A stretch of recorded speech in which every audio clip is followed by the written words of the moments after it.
Bonjour à toutes et à toutes, bienvenue dans Libre Ensemble, ravi de vous accueillir pour ce nouveau rendez-vous de la laïcité au sein du magazine Enquête de Sens. Les derniers succès législatifs du Rassemblement national en France et des démocrates de Suède, ainsi que la popularité grandissante de Giorgia Meloni en Italie, confirment que, eh oui, l'extrême droite reste très attractive en Europe, on ne peut pas le cacher. Mais quelle est la place réservée aux femmes et aux questions de genre par ces partis, ces mouvements de droite extrême? C'est ça qu'on va un petit peu tenter de percevoir aujourd'hui avec nos invités et surtout quels sont les risques pour nos démocraties et nous, femmes. Caroline, je vous présente maintenant Caroline Clos, bonjour. Bonjour. Vous êtes chargée de cours en sciences politiques à l'ULB, je ne dis pas de bêtises, vous êtes chercheuse à Cévipol, au Cévipol et directrice de Transfo. C'est bien cela. Nous allons revenir sur ce que sont tous ces termes. François Debras, vous êtes également notre invité aujourd'hui. Bonjour François Debras. Vous êtes professeur associé au sein du Centre d'études démocratie de la Faculté de droit, sciences politiques et criminologie de l'Université de Liège. Vous êtes aussi maître assistant à l'ELMO. Oui. Et on en reparlera un petit peu en fin d'émission aussi, auteur de podcast qui s'appelle Popex sur le populisme, l'extrémisme et les complotismes, de manière à analyser et à débattre autour de ces questions-là. On y reviendra. Mais d'abord, je vais commencer avec vous, Caroline. J'aimerais qu'on redéfinisse peut-être ce qu'est le terme genre. Pourquoi on ne parle pas de question de sexe, mais pourquoi est-ce qu'on parle de genre? D'où est-ce que ça vient? Depuis quand ça nous vient, ce terme de genre? Et quelles sont ces questions justement liées au genre? Alors, la distinction qu'il est important de faire, c'est entre la notion de sexe et de genre. Donc, quand on dit sexe, c'est l'identité biologique de chaque individu. Donc, on est homme, on est femme. Et pour certains individus, en fait, il arrive aussi qu'on naisse avec les deux sexes. Donc, il y a vraiment des cas biologiques de personnes qui naissent avec à la fois un pénis et un vagin, ce qui fait que ce sont des personnes qu'on peut définir comme intersexes. Mais bon, dans la grande majorité des cas, on est avec un sexe biologique. La notion de genre, c'est une notion qui est plus large et qui, en fait, a trait à l'identité, mais qui est construite, c'est-à-dire qu'elle peut être socialement construite. Donc moi, je suis née biologiquement femme, mais par l'éducation, par le regard que la société a porté sur moi, par les interactions que j'ai avec les individus, mon identité de femme a été construite au cours de mon développement. Donc ça, c'est plutôt le genre. Et aussi, quand on dit genre, il y a cette possibilité que chaque individu puisse lui-même ou elle-même, ou elle-même, se dire femme, homme, ni femme, ni homme, un peu des deux. Et donc ça, ça englobe aussi cette idée de genre. Donc, et je pense que ça reviendra dans la discussion. C'est important aussi de distinguer, c'est l'identité de genre et la sexualité des personnes. Donc on peut être une femme hétérosexuelle, on peut être une femme homosexuelle, on peut être une femme qui aime et les femmes et les hommes. Donc il y a une multitude en fait d'identités possibles et de comportements ou de préférences sexuelles possibles. Donc c'est important d'être bien au clair, effectivement. Parce que les uns n'ont rien à voir avec les autres, parfois en tout cas. Et vous, par exemple, on dira que nous sommes cisgenres. Donc nous sommes du genre qui nous a été attribué à la naissance, par exemple. Vous me demandez personnellement, je ne pense pas que je dois dire comme ça sur un plateau. C'est vrai, en plus. Je vous demande des révélations. Vous me demandez des révélations, mais oui, probablement cisgenre, même si... Et là, je dois donner de ma personne. Je pense que j'ai toute une part en moi qui, je pense, est plutôt liée à la masculinité. Je ne me considère pas comme quelqu'un de particulièrement doux, attentif aux autres. Voilà, je pense que j'ai un caractère aussi et des attributs qui me semblent, au sein de la société, être plutôt associés à la masculinité. Donc, je pense que, voilà, en tant que femme, j'ai une partie en moi qui est probablement perçue comme des traits de caractère qui sont peut-être masculins.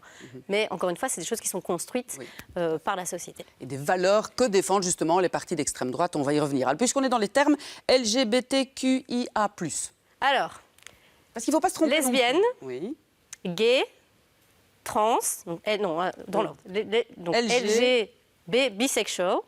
bisexuel, trans, qui fait à la fois référence à transsexe et transgenre. Donc, c'est pas la même chose. Je ne sais pas si je dois... Oui, allez-y, tant qu'on y est. Donc, transsexe, c'est une personne qui est passée d'un sexe masculin à un sexe féminin ou de sexe féminin à un sexe masculin via une opération chirurgicale. Donc, il y a vraiment eu un changement. On a changé la biologie quelque part. Donc, on a changé les organes. On a pris des hormones, etc.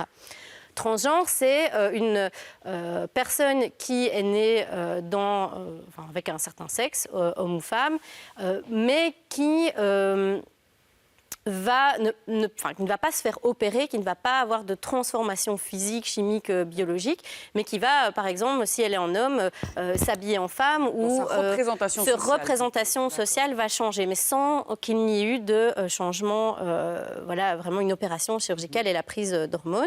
Donc on est au T, LGBT, Q pour queer, Q, LGBTQI intersexe, A, asexuel. Je pense que c'est comme ça qu'on dit, asexuel. Donc, on constate qu'il y a plein de personnes qui ne ressentent pas d'attirance sexuelle pour quelqu'un, mais ce qui ne veut pas dire qu'elles n'ont pas de sentiments amoureux, et donc elles défendent la possibilité d'être en couple, d'être amoureux, mais sans avoir ce besoin d'avoir des relations sexuelles. Puis le plus, pour tout ce qui pourra venir, et tout, puisque nous sommes dans l'ouverture. Voilà. Donc la fluidité des identités de genre. Depuis quand est-ce qu'on parle, François Dobras, de ces questions de genre, justement? Est-ce qu'on peut pointer ça à une génération ou une décennie? Et qui a commencé à en parler? Est-ce que c'était plutôt, je dirais, en défense des attaques des extrêmes, ou est-ce que ce sont les extrêmes eux-mêmes qui ont parlé de ces questions? Non, ce n'est pas du tout des thématiques qui viennent des extrêmes eux-mêmes. C'est des thématiques qui remontent à plusieurs années, à la fois en Europe, mais aussi aux États-Unis, avec tout un questionnement sur l'identité, sur la place des individus dans le collectif, sur la représentation que les individus peuvent avoir vis-à-vis d'eux-mêmes, vis-à-vis de leur famille, vis-à-vis de leurs groupes sociaux et vis-à-vis de leur communauté ou du groupe. Ça vient vraiment des mouvements, plutôt ce qu'on appelle les mouvements, les identity studies, les questions d'identité et de représentation du groupe dans la sphère sociale. Aujourd'hui, on parle beaucoup des gender studies ou par exemple de ces questions de genre et de sexe, à la fois par rapport à la reconnaissance de certains individus, de certains traits caractéristiques ou de la construction identitaire d'une personne, mais il est effectivement, et on en reparlera plus en détail maintenant, c'est une thématique aussi qui est utilisée par l'extrême droite pour véhiculer toute une idéologie spécifique, une idéologie ici identitaire autour d'un recentrement ou d'un retour sur des valeurs telles que serait la famille traditionnelle ou telle que devrait être un homme ou une femme et comment ils devraient se comporter les uns vis-à-vis des autres. On dit souvent que les partis de droite radicale sont dirigés, soutenus, représentés par les hommes.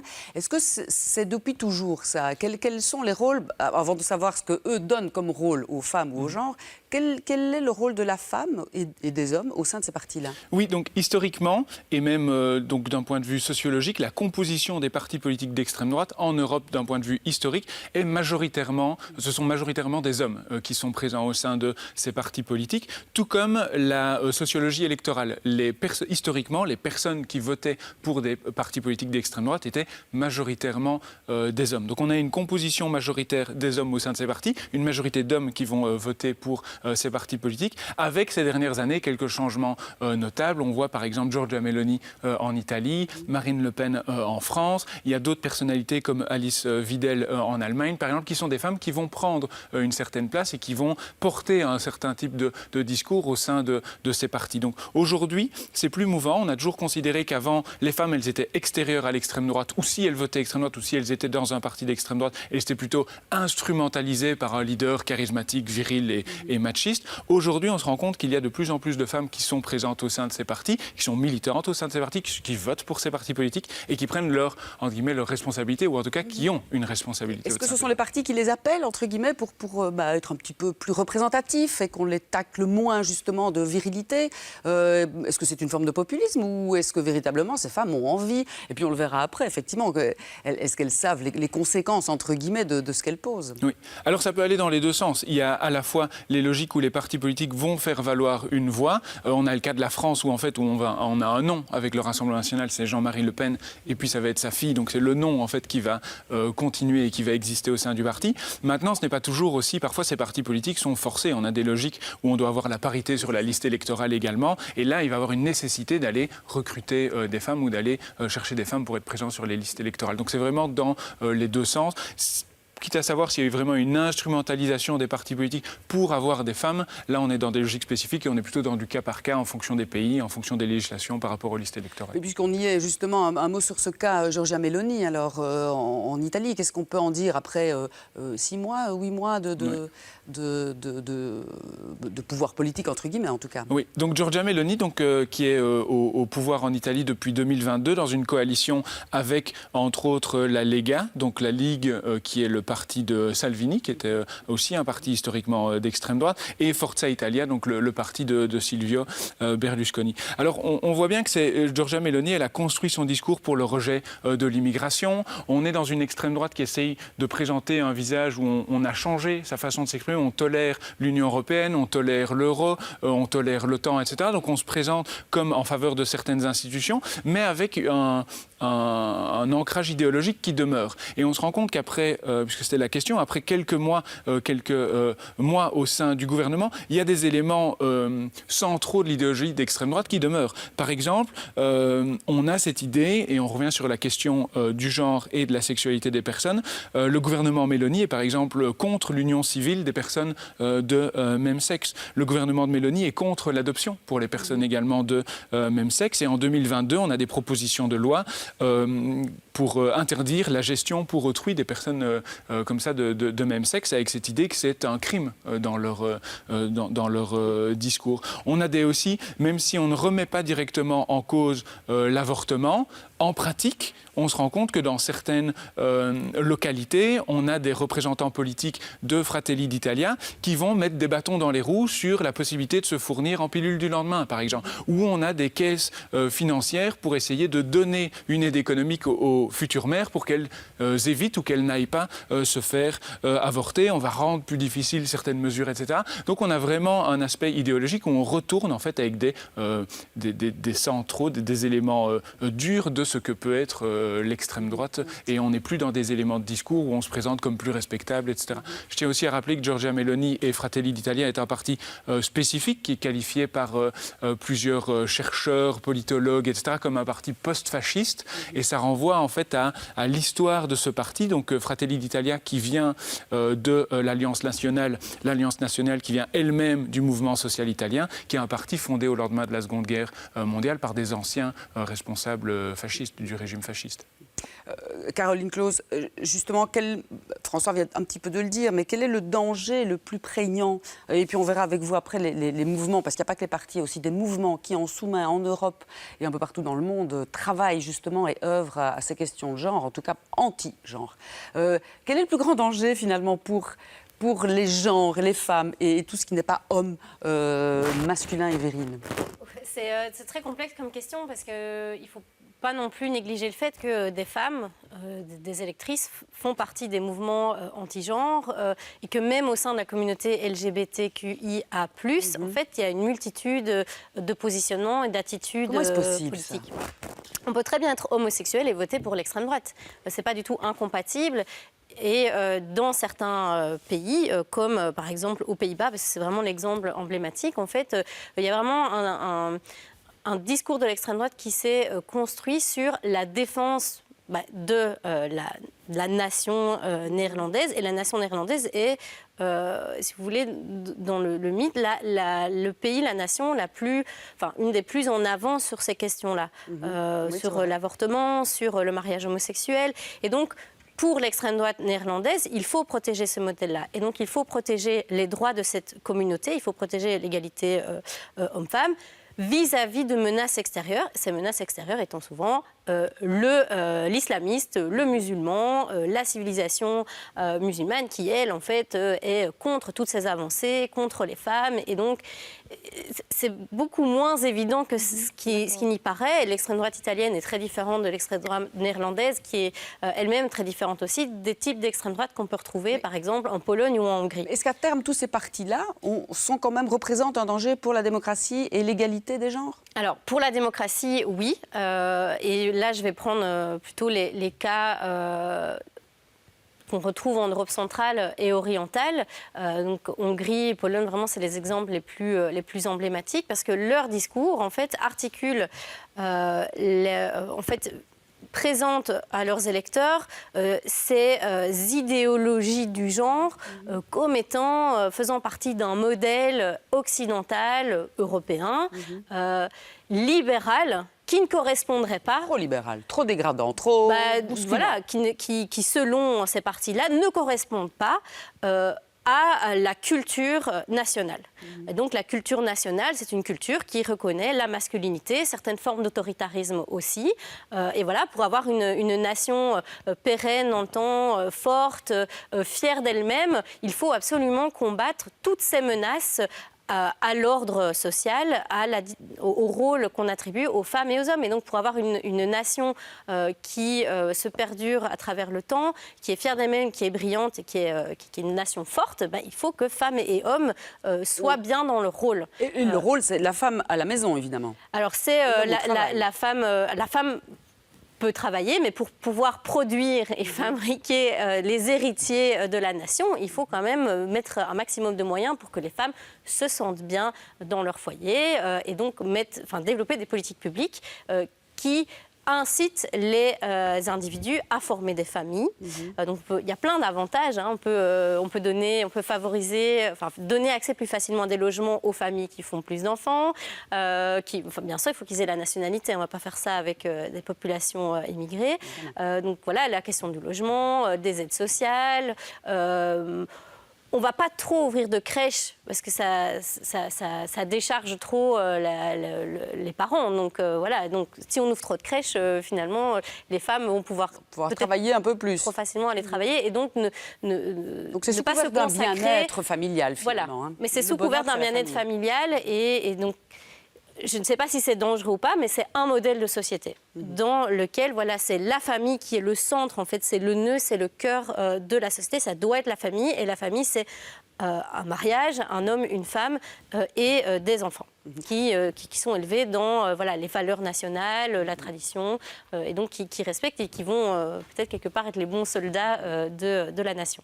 Comment ces partis-là, dans ces pays-là, et puis franchement, je vous poserai la même question, mobilisent des termes de genre ou de féminisme, justement, quand ils sont contre l'immigration, contre l'islam, avec les femmes voilées. Donc, à la fois, ils veulent les défendre, puisqu'il ne faut pas que les femmes soient voilées, puisque c'est de l'islamisation, mais à la fois, comment s'empare-t-il de ces termes ? Populisme aussi, faux semblant ? Alors là, je parlais plutôt de l'extrême droite en Europe de l'Est et en Europe centrale. Donc, ils vont peut-être... Eux sont assez eurosceptiques, ils vont plus aller sur l'articulation de l'idéologie du genre avec la domination européenne, etc. Je pense que les questions liées questions de genre et immigration, c'est vraiment très sensible. Par exemple, aux Pays-Bas, en Suède, énormément. Les 2 dernières élections, les thématiques étaient beaucoup là-dessus. Donc il y avait à la fois la question des violences à l'égard des femmes, la question d'égalité hommes-femmes était beaucoup à l'agenda, mais la question de la migration aussi, les questions sécuritaires. Et donc tout ça fait un mélange dans lequel ces partis parviennent à construire un message cohérent dans lequel ils se présentent comme les partis qui sont les plus à même de défendre les femmes contre les menaces qui viennent des civilisations qui sont rétrogrades, qu'elles soient religieuses, culturelles ou autres, et en même temps de dire en plus on protège les intérêts des femmes parce qu'on peut leur garantir que si elles le veulent, elles peuvent rester à la maison, et donc on va développer des politiques publiques qui vont les aider à se réaliser en tant que femmes. Et donc on arrive quand même à avoir un discours qui ne paraît pas si incohérent que ça du point de vue des électeurs, des votent ou entrent en politique. Oui, bien sûr. Et là, je vais peut-être aller un peu trop loin dans le débat, mais sur la question des transgenres et des transsexuels, il y a même au sein des mouvements féministes en fait des désaccords parfois sur quelle est la position que que les féministes doivent adopter vis-à-vis, par exemple, de cette question de l'inclusion des personnes trans dans le sport. Ça s'est vu aux États-Unis. Donc, c'est pas tellement lié à l'extrême droite, mais donc là encore, on voit que c'est pas si évident que ça d'être à la fois dans une posture féministe, vraiment de défense des droits des femmes, et de voir des changements qui potentiellement pourraient impacter ces droits des femmes. Ça distille en tout cas des idées. Ça distille et ça donne à l'extrême droite des possibilités aussi de politiser la question et de dire mais en fait nous on est pour l'égalité homme-femme par exemple, on défend les femmes et donc les trans sont une menace pour les droits des femmes ou sont une menace pour les mouvements féministes et donc on va se positionner plutôt contre ces personnes qui n'entrent pas, qui ne sont ni des hommes ni des femmes. Qui n'entrent pas dans une catégorie bien définie, puisqu'on sait que tous ces partis-là aiment les catégories bien définies pour défendre les valeurs bien définies. François Debrun. Oui, moi j'ai peut-être parlé d'un cas sur lequel j'ai travaillé ces dernières années, c'est le cas du Rassemblement national. Donc j'ai eu l'occasion de collecter en fait entre le 1er janvier 2015 et le 31 décembre 2021 plus ou moins 5000 discours du Rassemblement national et de poser en fait cette question sur comment est-ce que ce parti mobilise certains termes spécifiques, quelle est la rhétorique qu'il va mettre derrière ces termes, puisque comme on le sait, ces dernières années, le Rassemblement national va colorer son discours de termes perçus positivement, démocratie notamment, laïcité, égalité et bien sûr la question du féminisme, etc. Ce qui est intéressant, je reprends, mais alors qu'ils sont loin de cette définition. Oui, historiquement, ce n'est pas des thématiques propres au Rassemblement national et Marine Le Pen a profondément coloré donc le discours là où son père ne parlait pas de laïcité ou d'égalité homme-femme. Maintenant, il y a une façon très spécifique d'en parler. Par exemple, on parlait de la question du genre. Le terme genre dans les 5000 discours du Rassemblement national entre 2015 et 2021, on n'en parle que 15 fois, la question du genre. Donc c'est vraiment minime et on en parle d'une façon tout à fait spécifique. Le genre, c'est toujours lié dans les discours du Rassemblement national à la théorie du genre, une théorie qui serait une théorie d'extrême gauche, une théorie qui serait wokiste, etc., qui serait imposée par les élites mondiales, qui serait imposée par les universités pour laver le cerveau des enfants, ce serait de la propagande contre les enfants, ce serait une forme d'interdiction des hommes au sein de certains rassemblements, dans certaines manifestations, etc. Et donc on va vraiment diaboliser cette logique du genre qui est de la propagande mondialiste ou intellectuelle contre en fait la vérité qu'il y a des hommes, il y a des femmes, ils se marient entre eux, ils font des enfants. La question du féminin et du féminisme est aussi très intéressante dans les discours du Rassemblement national. On en parle un petit peu plus souvent, mais ce n'est pas encore vraiment j'ai envie de dire, le core business du discours de Marine Le Pen. Et là, on a vraiment, encore une fois, une distinction qui va se faire. Dans les discours de Marine Le Pen, il y a deux formes de féminisme. Il y a le féminisme de la rue, sauvage, agressif, violent, qui donne des discours de haine contre les hommes. Et il y a son féminisme à elle, le féminisme institutionnalisé, rassembleur, ouvert. Et donc, il faut voter pour Marine Le Pen parce que c'est une bonne féministe qui peut porter la voix des femmes au sein de l'espace politique français. Maintenant, quand elle parle de féminisme, il y a encore une fois aussi toute une vision. Parce que parler d'un terme, mobiliser un terme dans son discours, c'est une chose. Mais quand est-ce qu'on en parle? Comment est-ce qu'on en parle et devant qui on en parle? C'est une autre chose. Et Marine Le Pen, quand elle parle de féminisme, c'est beaucoup sur les questions du « les femmes sont libres et indépendantes, elles ont le droit de s'habiller comme elles veulent ». Ce qui n'est pas le cas aujourd'hui, elles ne peuvent pas s'habiller comme elles veulent dans certains quartiers. Sous-entendu toujours les quartiers à forte migration, etc. Les femmes aussi, elles doivent être libres et indépendantes et elles ont le droit de s'exprimer et elles sont l'égale des hommes. Contre, encore une fois, certaines cultures, certaines religions, sous-entendu pas toujours, parfois c'est explicitement contre l'islam et l'immigration, et donc on va utiliser la question du féminisme comme un acquis culturel européen ou un acquis culturel français contre des migrants, des étrangers qui ne comprendraient pas ces notions-là, qui seraient inassimilables parce qu'ils ne respecteraient pas l'égalité homme-femme. Maintenant, et c'est ça que je pense qui est aussi intéressant, c'est les discours, c'est une chose. Et après, il faut se poser quelle est l'adéquation que l'on a entre ces discours et ces actions, comment se comportent les élus du Rassemblement national au sein des institutions, est-ce qu'ils sont vraiment les défenseurs de l'égalité homme-femme? Est-ce qu'ils seraient capables de faire ou pas s'ils venaient au pouvoir? Alors, j'ai noté quelques propositions de loi et quelques lois qui sont passées au Parlement français. Quelle était la position du Rassemblement national par rapport à cela? Par exemple, en 2018, il y a la loi dite Schiappa qui vise à renforcer la lutte contre les violences sexuelles. Qu'est-ce qui se passe? Le seul député du Rassemblement national, Ludovic Pajot, s'abstient et les 5 autres membres du Rassemblement national ne sont pas là pour le débat. En 2020, le Rassemblement national fait une proposition de loi contre l'écriture inclusive. 2021, débat au sein du Parlement français, un débat sur l'égalité salariale. Il y a le vote de la loi Rixin sur l'égalité professionnelle. le Rassemblement national ne prend pas part au vote. Donc à un moment, il y a toujours cette thématique du se présenter comme le défenseur de l'égalité homme-femme ou le promoteur des droits des femmes, et à un moment au sein des institutions, soit on s'abstient, soit on ne vote pas, soit on n'est pas présent dans les débats. Donc je crois qu'il y a vraiment un intérêt à aller plus loin que le discours et se poser la question. Décortiquer en tout cas, et c'est ce que vous faites, vous, dans vos activités. Il reste 3 minutes environ. J'aurais aimé savoir comment est-ce qu'on peut lutter contre ces discours-là, en tout cas, et contre ces mouvements anti-genre. Peut-être un mot vite fait, Caroline, sur ces mouvements, parce qu'il n'y a pas que les partis, il y a aussi toutes des organisations qui se mobilisent, qui descendent dans la rue, pour distiller des idéologies nauséabondes et qui vont contre la liberté et nos démocraties, évidemment. Qu'est-ce qu'il faut faire? Déconstruire, comme on le fait aujourd'hui, ces discours-là? C'est pas évident, c'est un travail ça devient très difficile parce qu'on veut lutter. En fait, il faudrait lutter potentiellement avec les outils qui nous mobilisent, sauf qu'on dénonce aussi ces outils-là, c'est-à-dire le troller sur Internet, produire des quantités de fausses informations, sponsoriser énormément de certaines publications, faire du targeting sur les réseaux sociaux. Mais, voilà, donc... en fait, je pense que les démocraties, elles sont face à des dilemmes de dire on trouve que c'est pas trop démocratique de le faire. Il faut jouer le même jeu si on veut atteindre. Si on ne joue pas le même jeu, en fait, je trouve que ce que François a dit est très juste, c'est occuper le terrain, occuper l'espace et rendre des enjeux saillants. Et parfois, l'extrême droite peut occuper tellement d'espace qu'on en oublie de parler des fondamentaux, parfois des libertés individuelles, des droits fondamentaux, des droits de l'homme, des droits de la femme. Donc c'est très compliqué. Alors la réponse un peu bateau d'académique, ce serait il faut travailler sur l'éducation. Voilà, il faut travailler.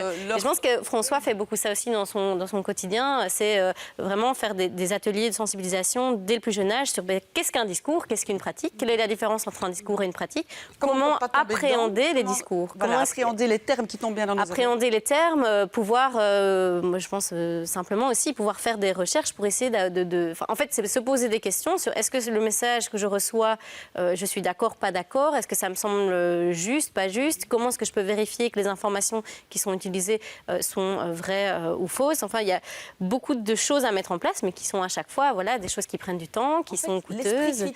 L'esprit critique. Mais bon, je prêche pour ma propre chapelle. Rejoignez le monde universitaire et travaillez votre esprit critique.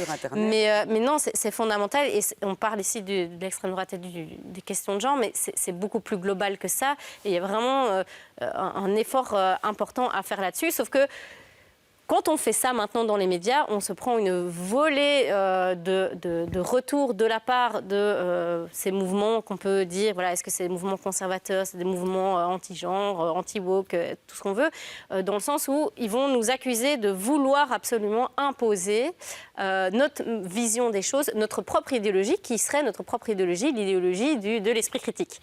Donc ça devient extrêmement compliqué. Et là, encore une fois, vous me posez la question par rapport au danger vis-à-vis de la démocratie, mais c'est ça en fait, c'est l'impossibilité de plus en plus qu'on a à dialoguer entre des camps opposés et à essayer d'arriver à une forme de discours qui soit pacifié et qui soit le plus objectif possible.